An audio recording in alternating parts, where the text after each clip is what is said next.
আমি এখন করে সব ঢেকেই রেখে দেবো। যদি এবার এগুলোকে তুলে আমি দুধের ভেতরে দিয়ে দেবো, কিন্তু তিনি খাবেন যাবে। এই যে হয়ে গেছে এভাবে। নমস্কার, আমি পম্পাস ফোনের দিকে চলে এসেছি আজ আর একটি সুন্দর রেসিপি নিয়ে। আজকে আমি বানাবো সাজের পিঠে, মানে যেটাকে সাজ বলা হয় সেটাকেই বলবো সাজের পিঠে। আমরা সাজের পিঠে বলি, অনেকে সাজ বলে। তাই নর্মালি তো সাজ ছোটোবেলা থেকে বলেই অভ্যস্ত। তাই আর শীত পড়ে গেছে, পিঠে বানানো শুরু হয়ে গেছে। তাই আজকে আমি বানাবো কাঁচি খোঁচা বা সাজের পিঠে। এই চালগুলো ঘরের চাল, নর্মালি যেটা ভাতের চাল খান আপনারা সেটা দিয়েই করতে পারবেন। আমি এই চালটাকে কালকে রাত্রে ভিজিয়ে রেখেছিলাম, আজকে সন্ধ্যাবেলায়, মানে 24 ঘন্টা প্রায় একটু হয়ে গেছে, একটু কম আছে। তা এখন চালগুলো বেশ নরম হয়ে গেছে, সফট হয়ে গেছে। যেহেতু এটা সেদ্ধ চাল, তাই একটু বেশি টাইমে এটাকে ভিজিয়ে রাখলে পিঠেগুলো খুব সফট এবং ভালো হয়। তার জন্য আমি 24 ঘন্টা প্রায় ভিজিয়ে রেখেছিলাম, সকালে জলটা পাল্টে দিয়েছিলাম। এবার আমি এই চালগুলোকে মিক্সচার বোলের মধ্যে দিয়ে খুব ভালো করে পেস্ট করে নেব। এই যে আমি একটা মিক্সচার বোল নিয়ে নিয়েছি, বড় পাটিটা। এর ভেতরে এবার আমি অল্প অল্প করে চাল দিয়ে সবগুলোকে অল্প একটু সুন্দর করে ময়দার মতন করে পেস্ট করে নেব। এই যে আমি একটা হাতা নিয়ে নিলাম গোলবাটির। এবার অল্প অল্প করে চালগুলোকে সব এর ভেতরে দিয়ে দেবো। বেশ খানিকটা করে চাল নিয়ে আমি এটা সুন্দর করে এটাকে পেস্ট করে নেব, মানে চালের ব্যাটারটাকে বানিয়ে নেব। অনেকটাই দিয়ে দিলাম, প্রায় 1 কোটোর মতন। এখানে 1 কিলো চাল আছে। দিয়ে দেবো একটু জল এর ভেতর থেকেই, বা এক্সট্রা জলও আপনারা এর মধ্যে অ্যাড করতে পারেন, সমস্যা নেই। এবার আমি এটাকে পেস্ট করে আনি। এই যে আমার ব্যাটারটা হয়ে গেছে, চালের গুঁড়ো করা হয়ে গেছে ব্যাটারটা। এই যে কি সুন্দর গাঢ় হয়েছে, যেমন ময়দা গুললে হয় ঠিক ওরকম হবে, একদম গাঢ় গাঢ় হয়েছে। এবার এটাকে আমি আরেকটা পাত্রে নিয়ে এটার মধ্যে আরও বাকি চালগুলো করে ফেলবো, মানে চালের আর বাকি চালের ব্যাটারটা এর মধ্যে বানিয়ে ফেলবো। এর মধ্যে একটু দানা দানা নেই, দানা দানা হালকা, যেটা মোটামুটি একটু হাতে বাঁধে এরকম। গামলার মধ্যে সবটা ঢেলে নিই। এই যে গামলার মধ্যে সব ঢেলে দিলাম। বাকি চালগুলোকেও এভাবে পেস্ট করে আনি। এই দেখো কি সুন্দর গাঢ় গাঢ় হয়েছে। এর ভেতরে আমি আরও জল মেশাবো। এই যে সমস্ত চালগুলোকে ব্যাটার বানানো হয়ে গেছে। এবার এগুলোর মধ্যে আমি বাটিটা ধুয়ে, কারণ এতটা গাঢ় হবে না, পাতলা হবে, বাটিটা ধুয়ে ভালো করে জলটা দিয়ে দিই। আরও জল দিতে হবে, আরও 1 কাপ দিচ্ছি। দিয়ে একটু দেখি গুলে পাতলা হলো না ডিপ গাঢ় রয়েছে, ভালো করে এটাকে গুলিয়ে নিতে হবে। হ্যাঁ, অনেকটাই, আর একটু জল দিতে হবে। ভালো করে এরকম করে মিশিয়ে নিতে হবে, যাতে পুরো চালগুলো যদি নিচে থাকে তাহলে সব ভালো করে মিশে যাবে। আর এটা তো আমি ঘরে সেদ্ধ চাল দিয়ে বানিয়েছি। যদি আপনারা আতপ চাল দিয়ে বানান তাহলে সকালবেলা চালটা ভিজালেই হবে, আগের দিন ভিজিয়ে রাখার কিছু নেই। কিন্তু সেদ্ধ চালটা সেদ্ধ করা বলে একটু ভিজতে সময় নেই, তাই আগের দিন রাত্রে ভিজিয়েছিলাম যাতে পিঠেটা খুব ভালো হয়, সফট হয়। এটা আমার হয়ে গেছে। এবার ভিতরে আমি একটু লবণ দেবো স্বাদ অনুযায়ী। এই পিঠেগুলো একটু লবণ দিলে ভালো হয়, তার জন্য আমি একটু লবণ দিচ্ছি, যেহেতু একটু চালের তো লবণ দিয়ে দিলাম। লবণ দিয়ে ভালো করে মিশিয়ে নিলাম। ব্যাটারটা আর জল লাগবে না, এই যে এরকম হবে, তাহলে একদম পারফেক্ট হবে। তাহলে এখন যে আমি পিঠেগুলোকে ভিজাবো সেই দুধটাকে রেডি করে নিই। তাহলে এটা থাক, এটাকে ঢেকে রাখি সাজিয়ে দিয়ে, সাইডে থাক। এই যে আমি এখানে প্রায় 1.5 কেজি দুধ বসিয়ে দিয়েছি জাল হওয়ার জন্য, জালও চলে এসছে। এই যে সুন্দর করে দুধটাকে এখন জাল দিয়ে নিতে হবে। আর এর মধ্যে আমি একটু সেন্টের জন্য দেব 3টে পাতা, আর 4টে দিচ্ছি এলাচ। এটা দুধটাকে খুব সুন্দর একটা সেন্ট আনবে। যেহেতু এখন তো গুড়টা ওঠেনি ভালো করে, নাহলে গুড় দিলে আর এটা দিতে হতো না, তাই আমি গুড় দেবো না বলে একটু তেজপাতা আর একটু এলাচ দিয়ে দিলাম। এবার একটু খুব ভালো করে জাল দিতে হবে দুধটাকে। এবার আমি এর ভেতরে প্রায় 300 গ্রাম চিনি দিয়ে দিচ্ছি। 300-ও একটু বেশি আছে, মেপে নিয়ে নিই, যেহেতু মিষ্টিটা একটু বেশিই হবে। পিঠেতে একটু মিষ্টিটা বেশি না হলে ভালো লাগে না। একটু জাল দিয়ে নিই, ভালো করে নেড়ে দিই, চিনিটা যাতে খুব ভালো করে গলে যায় আর মিষ্টিটাও যেন খুব দারুণ হয়। এবার চিনি দিয়ে একটু ভালো করে জাল দিয়ে নিতে হবে। এই যে আমার দুধটা জাল হয়ে গেছে, এবার এটাকে আমি নামিয়ে নেব। এবার পিঠাগুলো ভেজে এর ভেতরে রেখে দেবো। এই যে আমি এবার শাঁসটাকে বসিয়ে দিয়েছি, বসিয়ে এর ভেতরে একটু লবণ দিয়েছি।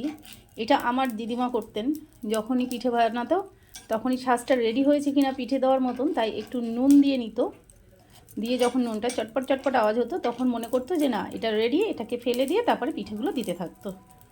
তাহলে আমি এবার এটাকে ফেলে দিই। এই যে আমার শাঁসটা গরম হয়ে গেছে, লবণটাকে আমি ফেলে দিয়েছি। এবার এর ভেতরে আমি একটা কাপড়ের সাহায্যে একটু তেল ব্রাশ করে নেব, সে সর্ষের তেল হোক সাদা তেল হোক যেটাই হোক। খুব গরম হয়ে গেছে তার জন্য আমি একটু কমিয়ে দিলাম গ্যাসটা। আমার এদিকে ব্যাটারটাও রেডি, একদম পাতলা হয়েছে ডালের মতন। এবার আমি অল্প অল্প করে সব এর ভেতরে দিয়ে দেবো। 5 বাটিতে 5টা। আমার এই শাঁসটা লোহার, আমি একটা মেলা থেকে কিনেছি। 5 বাটিতে 5টা দিয়ে দেবো, দিয়ে ঢেকে দেবো। এই যে সবগুলোর ভেতরে বাটিটা ভরে ভরে দিয়ে দিচ্ছি খুব সুন্দর করে।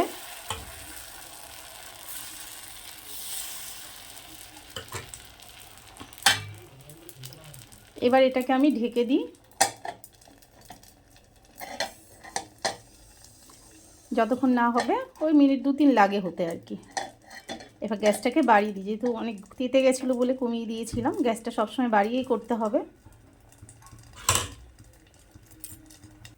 এবার দেখি পিঠেগুলোর কি খবর। এই হয়ে এসছে। আম গাছে তো কাঁচি নেই, চাকু আছে, চাকু দিয়েই তুলে নিই। এই যে সুন্দরভাবে উঠে আসছে খুব সুন্দর করে। অলরেডি আমার ছোটো ছেলে আমার পেছনে পৌঁছে গেছে, এসে দাঁড়িয়ে রয়েছে। সে তো খুব ভালোবাসে এগুলো। যেমন এমন করে আস্তে আস্তে সব তুলে নিতে হবে। সবগুলোকে তেতে গেছে একটু। এই যে সবগুলোকে তুলে নিচ্ছি। কালো হলে কোনো অসুবিধা নেই, সুন্দর নিচে ভাজা হয়ে গেছে তার জন্য।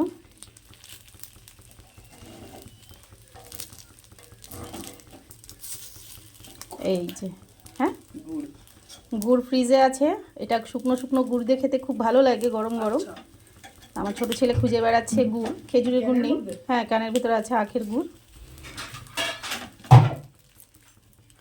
এই যে হয়ে গেছে। এবার আমি এইভাবেই তুলে নেব। তুলে এই যে থালে রাখলাম। ওনাকে কটা দিয়ে নিই, তারপর এগুলোকে আমি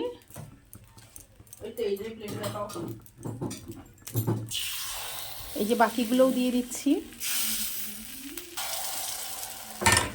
আমি এটাকে আবার ঢেকে দিই, এটা হতে থাকুক।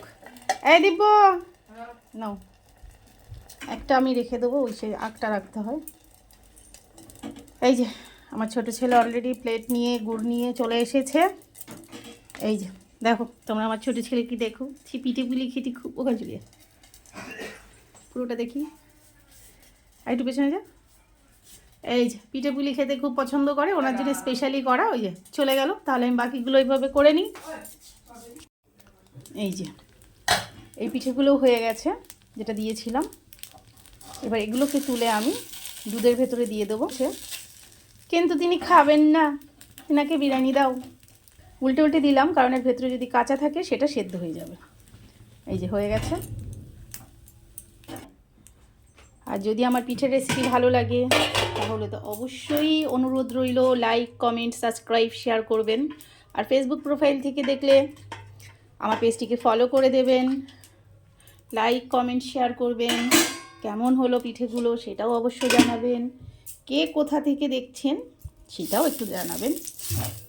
আর বাড়িতে তো শীতে এইভাবে পিঠে করলে বাচ্চারা সবাই খুব পছন্দ করে, বড় ছোট সবার খুব পছন্দের। এই যে আমার ছোটো ছেলে চলে এসে অলরেডি নিয়ে গেল, আগে আগে এসে সে নিয়ে গেল।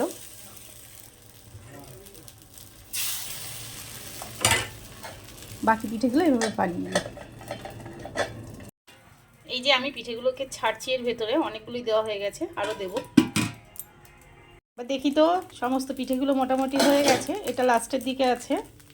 এবার এগুলোকে তুলে নিয়ে আমি দুধের মধ্যে ভিজিয়ে দেব। কি সুন্দর উঠে আছে দেখেছেন, একদম ননস্টিকের মতন হয়। একদম চাকুটা দিয়ে খোঁচা দিলেই উঠে যায়। এই জন্য অনেকে বলে কাঁচি খোঁচা চিতই পিঠে, সাজের পিঠে।